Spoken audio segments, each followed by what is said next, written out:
सिंधुदुर्ग में मंत्री नीतीश राणे ने विपक्ष मनोज जरांगे, धर्म स्वतंत्रता कानून और नेपाल समेत कई मुद्दों पर अपनी प्रतिक्रिया दी। उन्होंने कहा कि सरकार संवाद के जरिए मराठा समाज के सवालों का समाधान निकालेगी और धर्म स्वतंत्रता कानून महिलाओं की सुरक्षा को मजबूत करेगा। एक लक्षात घ्या, पंतप्रधानांच्या घराच्या अवतीभोवती सुरक्षेच्या दृष्टिकोनातून फार महत्त्वाचे विषय असतात।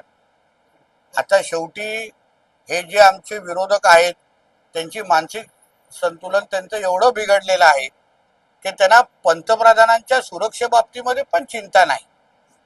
म्हणजे एक राहुल गांधीजींच्या घरी पंतप्रधान राहिलेले आहेत, दुसरे अरविंद केजरीवाल स्वतः मुख्यमंत्री राहिलेले आहेत, तरीही त्यांना पंतप्रधानांची सुरक्षा ही किती महत्त्वाची असते देशासाठी हेही ज्यांना कळत नसेल तर त्यांच्या भोवतीची कीव करायची वाटते।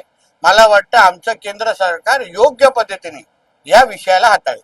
सरकारने मराठ्यांची फसवणूक केल्याचा आरोप करत मनोज जरांगे पाटील 7 ऑगस्ट पासून राज्यव्यापी दौरा करणार। मला असं वाटतं की मनोज जरांगे पाटीलजींचे आमच्या सगळ्यांचा अतिशय उत्तम संवाद आहे।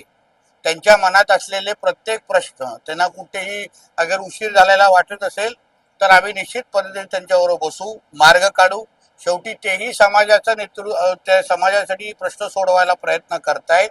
आम्हीही मराठा समाजाचे आहोत, आम्हालाही वाटतं की जे काय आमची मुलं मुली आहेत त्यांचे प्रश्न सुटले पाहिजेत। प्रशासनामध्ये काही एक दोन विषय राहून जातात जे त्यांच्या मागण्या असतील, आम्ही निश्चित पद्धतीने जरांगे पाटलांबरोबर बसून मार्ग काढण्याच्या दृष्टिकोनातून निश्चित पद्धतीने काम करू।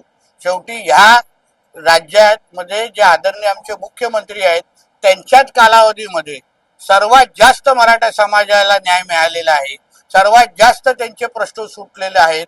म्हणून मला विश्वास आहे मनोज जरांगे पाटलांचे जे काही विषय असतील त्यांनी बिलकुल अस्वस्थ होऊ नये, त्यांना न्याय देण्याचं काम आमचं देवाभाऊचं सरकार निश्चित पद्धतीने करेल हा विश्वास तुमच्या माध्यमातून त्यांना देतो। मला वाटतं राष्ट्र स्वयंसंघ हे राष्ट्र प्रथम मानणारे एक ते संघटना आहे आणि म्हणून येणाऱ्या कालावधीमध्ये आपल्या भारत मातेला जे खऱ्या अर्थाने जे त्यांना आम्ही भविष्य मानतो त्यांच्याशी संवाद साधून अगर आपल्या या हिंदू राष्ट्राला अजून भक्कम करण्याच्या दृष्टिकोनातून आमचे आदरणीय सरसंघचालक अगर भूमिका घेत असतील, संवाद साधत असतील ते निश्चित पद्धतीने स्वागतार्ह आहे। त्यांच्या त्या संवादामुळे आमचा हिंदू राष्ट्र निश्चित पद्धतीने अजून भक्कम होईल असं मी मानतो।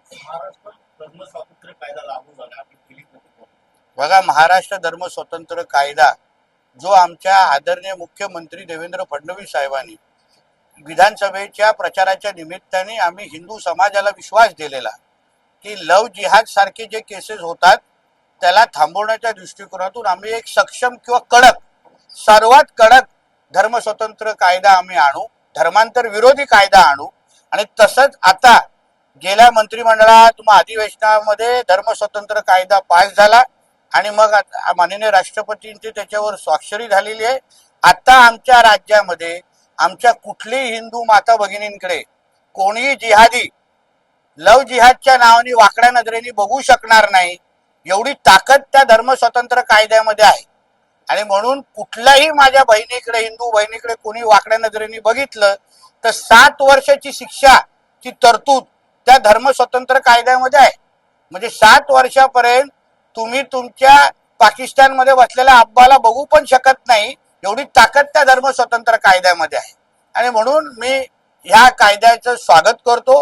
ह्याचं सगळं श्रेय जे राज्यातले असंख्य आमचे हिंदुत्ववादी कार्यकर्ते आहेत ज्यांनी दिवस रात्र एक करून हिंदू सकल मोर्चे काढले, हिंदू समाजाला जागवलं, हिंदू समाजामध्ये फिरून खरी परिस्थिती मांडली, असंख्य आमच्या हिंदू बहिणींचं प्राण वाचवलं। या धर्म स्वतंत्र कायद्याचं सगळं श्रेय मी माझ्या त्या प्रत्येक हिंदुत्ववादी कार्यकर्त्याला देईन।